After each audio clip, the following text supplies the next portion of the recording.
Hello everyone, and welcome back to another video here. Today I'm going to be talking briefly about a particular photographer who is from Yellow Springs, Ohio, and I believe lived there most of his life. But he's a photographer that I bet none of you probably know about, and you really should, because he does some great work here. His name is AxelBahnsen, and this is a basically sampling of some of his work that he's made over the years. He has done like outdoor photography workshops, both in Yellow Springs, Ohio and elsewhere. He is a photographic fellow of Great Britain and the Photographic Society, I believe of America. Yeah. And so, yeah, he is a very interesting photographer. He really has a diverse body of work. And this volume has 108 photographs of his taken throughout his, his career and everything. And so, we're going to basically just kind of briefly talk about this book a little bit here and what I like about it the most.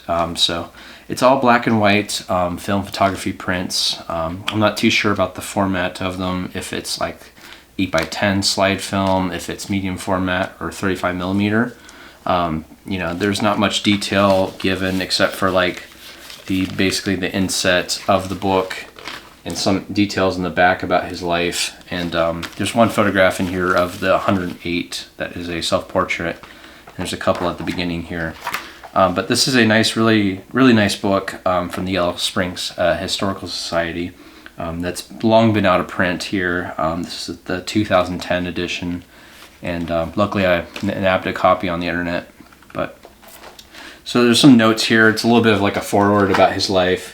Here's actually some more photos of him, just basically talking more about him as a person, his accolades, and obviously his career here. And then it goes into early influences of pictorialism. That is a art form that obviously has greatly influenced photography and the other way around, of course. And some acknowledgments, and then it gets right into the photographs here. And then it shows you the cover photo again, which is an interesting choice on this photo book. This is actually a local scene, I believe, from Glen Helen Nature Preserve, which of course I've hiked at and photographed at many times. And it's one of my favorite places for that reason. And it's a very interesting book. It's laid out in a kind of interesting way where it has a lot more of like abstracts and still life and everything. And it has a lot more people portraits in the first half of the book. And then it kind of switches gears, and then basically the back half is all like landscapes that may or may not incorporate people, small in frame or otherwise, and some very just like gritty nature scenes, and some intimate landscapes kind of mixed in there. So I'm not sure if this was like a sequencing choice, like a creative choice, due in part to his diverse body of work, if they just wanted to kind of separate it by subject matter and style, or if this was actually how his timeline, I guess, of his career went, where he was doing much more kind of different, like people-based photography and portraits, or if he slowly expanded and evolved into landscapes and nature. So that's a good question. I do not know the answer to that one, unfortunately, but I do know he has quite an eye for detail and for contrast, and the way just the contrast of film in general, but not only that, but just the way he uses kind of like hard lighting, and even in some cases like spotlighting, to really kind of emphasize or pull away light and shadow. Is just really impressive. And you can see the influence on even modern day photographers, I believe, of his work and everything. So it's pretty cool to go through this book. It really, like I said, I keep repeating myself, but it really is a diverse body of work. It doesn't really stick to one genre or style, and I think it kind of lends itself to show you more about him as a person, and that he was just, I can imagine, very interested in just being behind the camera, and he wasn't really so worried about what it was he was photographing and what labels were at the time, but he just wanted to capture, everyday scenes in life, portraits of people, of course, that he knew, and around the village of Yellow Springs, and just basically everything he saw through his lens and through his eyes, which is pretty cool.